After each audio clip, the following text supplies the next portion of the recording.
DNA मित्रों, अब हम पाकिस्तान के फील्ड मार्शल आसिम मुनीर पर गिरने वाली सबसे बड़ी बिजली का डीएनए टेस्ट करेंगे। आसिम मुनीर पर अचानक अमेरिका और खासकर अमेरिका के राष्ट्रपति डोनाल्ड ट्रंप की असीम कृपा ने पूरी दुनिया के साथ साथ आपको भी हैरान कर दिया होगा।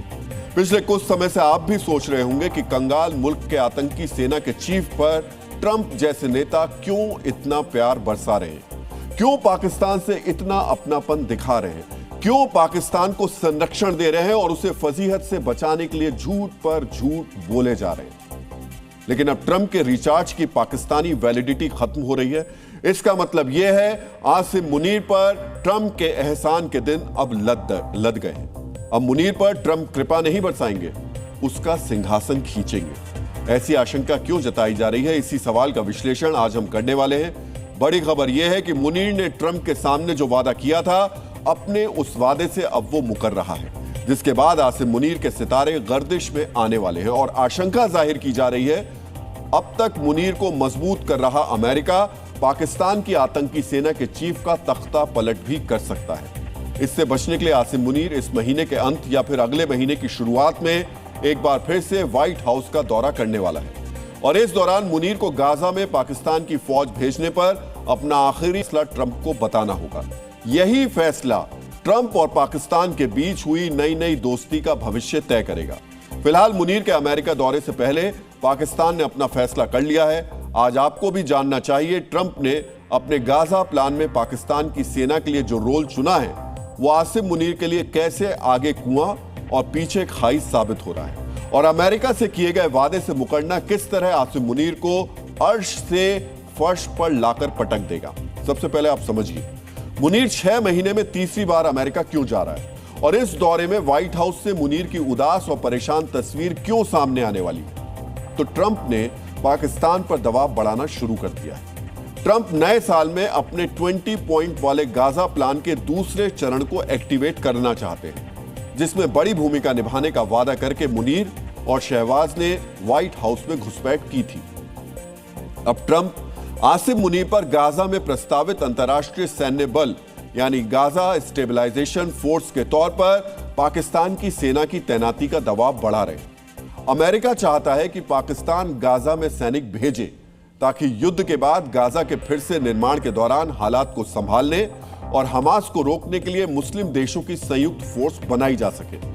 आसिम मुनीर ने ट्रंप से गाजा योजना में सबसे आगे रहने और फोर्स भेजने का वादा भी कर दिया था, लेकिन पाकिस्तान के हालात को देखते हुए आसिम मुनीर अब ट्रंप से किए वादे को तोड़ने की तैयारी कर रहा है। किस तरह पाकिस्तान की मीडिया बता रही है अमेरिका को बार बार धोखा देने वाला पाकिस्तान किस तरह गाजा में अपनी सेना तैनात करने का वादा तोड़कर फिर से ट्रंप को धोखा देने वाला है।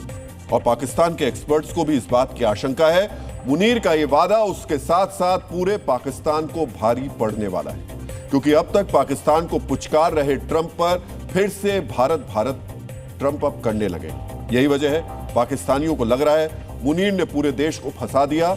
आज आपको यह समझना चाहिए किस तरह मुनीर ने गाजा में अपनी सेना भेजने का वादा करके पाकिस्तान में सबसे ज्यादा खुद को ताकतवर बनाया और अब यही ताकत उसको अमेरिका के जाल से निकलने नहीं दे रही है। पाकिस्तान गाजा में अपनी सेना तैनात करेगा या नहीं करेगा, इस फैसले में सबसे बड़ी भूमिका आसिम मुनीर को निभानी है।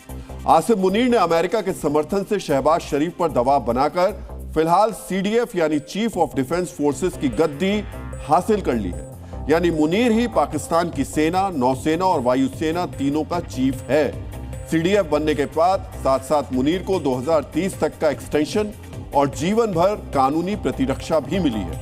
यानी मुनीर के लिए हुए किसी भी फैसले के बावजूद वो सुरक्षित रहेगा। ट्रंप चाहते हैं गाजा में हमास को निष्क्रिय करने का काम, हमास से हथियार छीनने का काम अब मुस्लिम देश की फोर्स करे। इसी वादे के साथ ट्रंप ने इजराइल के हमले गाजा में रुकवाए हैं। दूसरे मुस्लिम देश अपनी जनता के विरोध को देखते हुए सबसे पहले इस सेना का हिस्सा नहीं बनना चाहते। पाकिस्तान के पास दूसरे मुस्लिम देशों से बड़ी सेना है जिस पर ट्रंप का दबाव भी काम करता है। इसलिए ट्रंप ने मुनीर को जल्द से जल्द गाजा में सेना भेजने का फरमान सुना दिया। इसके अलावा पश्चिमी मीडिया ये खबरें छापकर पाकिस्तान पर और ज्यादा दबाव बढ़ा रही है। ऐसा नहीं करने पर ट्रंप पाकिस्तान से बहुत ज्यादा नाराज हो सकते हैं। आज आपको यह भी जानना चाहिए, मुनीर पाकिस्तान में सबसे ज्यादा शक्तिशाली होने के बावजूद, अमेरिका से वादा करने के बावजूद गाजा में सेना भेजने से डर क्यों रहा है? इसकी सबसे बड़ी वजह पाकिस्तान में प्रो फिलिस्तीन और इजराइल विरोध की भावना है, जिसका समर्थन मुनीर और शहबाज भी करते रहे हैं। ऐसे में पाकिस्तानी सैनिक अगर हमास से इजराइल की रक्षा करने और हमास आतंकवादियों के हथियार छीनने गाजा गए तो पाकिस्तान के कट्टरपंथी सड़क पर उतर जाएंगे। मुनीर को अमेरिका और इजराइल का एजेंट बताकर उसके विरोध में खड़े हो जाएंगे। पूरा पाकिस्तान मुनीर और शहबाज के खिलाफ खड़ा हो जाएगा।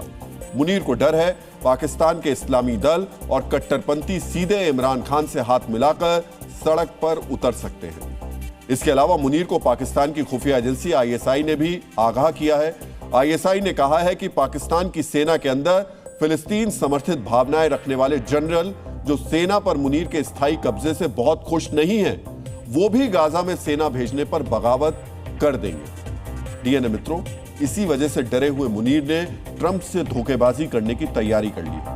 लेकिन मुनीर को यह भी मालूम है, अगर दुनिया में लोकतंत्र के लिए आवाज उठाने वाले अमेरिका का मौन समर्थन ना होता तो ना इमरान खान जेल में होते और ना ही शहबाज शरीफ इतनी आसानी से मुनीर को पाकिस्तान की सारी ताकत सौंप देते। इसलिए व्हाइट हाउस जाकर मुनीर आखिरी बार ट्रंप को कुछ और ऑफर देने की कोशिश करेगा, लेकिन ट्रंप इजराइल के हित के खिलाफ पाकिस्तान से कोई समझौता करेंगे, इसकी उम्मीद बहुत ही कम।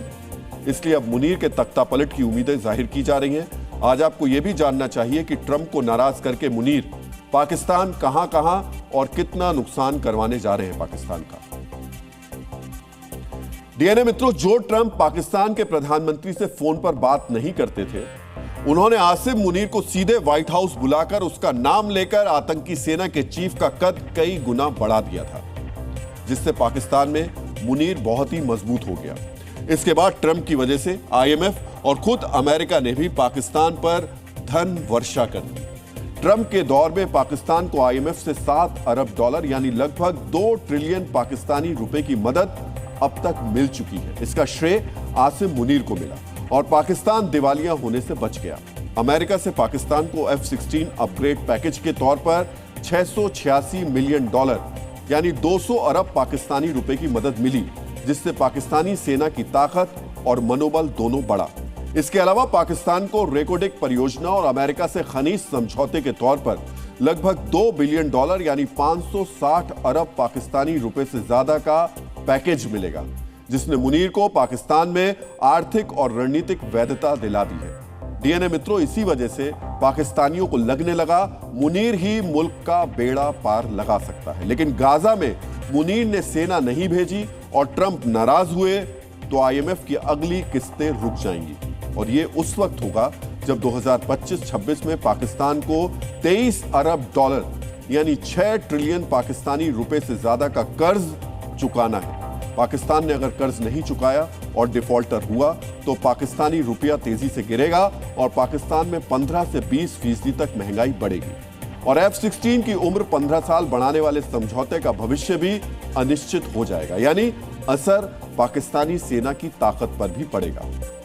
इसके अलावा ट्रंप नाराज हुए तो पाकिस्तान के अंदर मुनीर के दुश्मन नंबर 1 इमरान खान को जेल से बाहर निकालने के आंदोलन के साथ साथ अमेरिका से भी इमरान खान को बाहर निकालने की आवाजें तेज हो जाएंगी, जो भारी दबाव के बावजूद अब तक वॉशिंगटन से इस्लामाबाद तक नहीं पहुंच पा रही है। इमरान बाहर आए तो सबसे पहले संकट में मुनीर की कुर्सी ही आएगी।